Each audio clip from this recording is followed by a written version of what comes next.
भावनासेन सदा निरस्तकुहकं सत्यं परं धीमहि। वही दिव्य चर्चा कि नैमिषारण्य क्षेत्र में 28 ऋषियों ने श्री सूत जी भगवान को प्रणाम किया और कहा, भगवान आप वेदों का सार बताइए। 6 प्रश्न किए श्री सौनक जी ने। उन्हीं 6 प्रश्नों से संपूर्ण भागवत की यह कथा। पहला प्रश्न किया कि भगवान इतने सारे पुराण मीमांसा इतिहास हैं,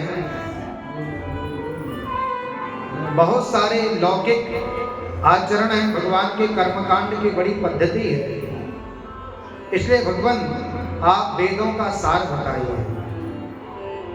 दूसरा प्रश्न किया कि भगवान कली काल में जो प्राणी है यह काल के मुख की ओर चला जा रहा है। एक तो इसकी आयु कम है और दूसरा इसका भाग्य मंद है। ऐसे मंद और सुमंद मती प्राणियों के कल्याण के लिए श्रेष्ठ साधन बताइए। तीसरा प्रश्न किया कि भगवान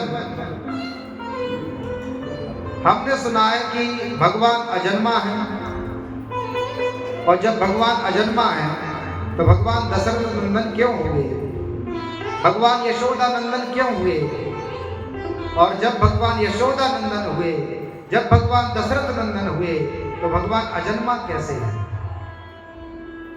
चौथा प्रश्न किया कि भगवान यदि परमात्मा ने अवतार लिए हैं तो भगवान के शास्त्र सम्मित कितने अवतार हुए, उनकी कथाएं सुनाइए। पांचवा प्रश्न किया कि भगवान परमात्मा के जो अवतार हुए हैं उसमें भगवान ने किन किन भक्तों पर अपनी करुणा बतलाई, किन पर दया की, वह कथा का पान कराइए। और अंतिम प्रश्न छठवां प्रश्न किया, भगवान जब परमात्मा अवतरित होते हैं और अवतरित होने के बाद अपने परम धाम को चले जाते हैं तो धर्मम किम शरणम गतः, यह धर्म किसकी शरण में गया। महात्मा सूत जी नितांत प्रसन्न हो गए कि धन्य है महात्माओं, आप लोगों की निर्मल भक्ति, आपके निर्मल मन को हम प्रणाम करते हैं कि आपने केवल वेद सार, वेदों का जो सार है उसका श्रवण करने का प्रश्न किया। पहले प्रश्न का उत्तर दिया, बोले वेदों का सार क्या है, कौन सा कार्य करें कौन सा कार्य ना करें। हमारे सनातन धर्म में 33 कोटि के देवता हैं और इतने सभी देवताओं का यदि हम अर्चन करें, अलग अलग इनके स्तोत्रों का पाठ करें तो कितना समय निकल जाएगा। तो श्री सूत जी ने कहा कि मूल को पकड़ें, मूल का अर्चन करें, मूल का आश्रय लेकर मानो सभी का हमने पूजन कर लिया। वैदिक धर्म की परंपरा के अनुसार सनातन धर्म के 5 प्रमुख देवता हैं। पहले हैं श्री गणेश जी,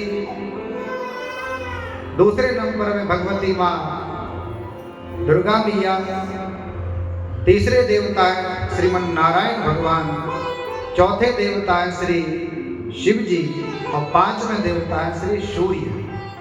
पंचदेव उपासना का बड़ा महत्व है। यदि देवताओं को हम छोड़कर किसी अन्य देवता को अपनी मनोकामना की पूर्ति के लिए भजते रहें, जाप करते रहें, उनकी उपासना करते रहें, तो मानो हमने केवल इस लोक को सुखमय बनाने के लिए पूजन कर्म किया है, परलोक के लिए हमने कोई श्रेष्ठ साधन नहीं किया। सिर्फ 5 देवताओं का ही आदर सम्मान सत्कार करना चाहिए। लेकिन वर्तमान समय में इतनी बड़ी विडंबना हो गई है कि हमारे ही सनातन धर्म के हिंदू भाई बहन अन्यत्र किसी दूसरी परंपरा के देवताओं का, जो देवता नहीं है लेकिन उनके मन से देवता है, ऐसे किसी अन्य पंथ का अनुसरण करने लगे। आप लोगों ने भी देखा होगा, कई लोग बोले आज हम शुक्रवार को अमुक स्थान पर गए थे। तो देखो कितनी बड़ी विडंबना है। हमारे सनातन धर्म में रामकृष्ण भगवान शिव ऐसे परम दयालु देवता, ऐसे दीन बंधु देवता, जिनका स्मरण करने मात्र से ही जीव पवित्र हो जाता है, इनको छोड़कर कोई अन्यत्र के पंथों का अनुसरण करते हैं। यदि आप थोड़ा सा विचार करें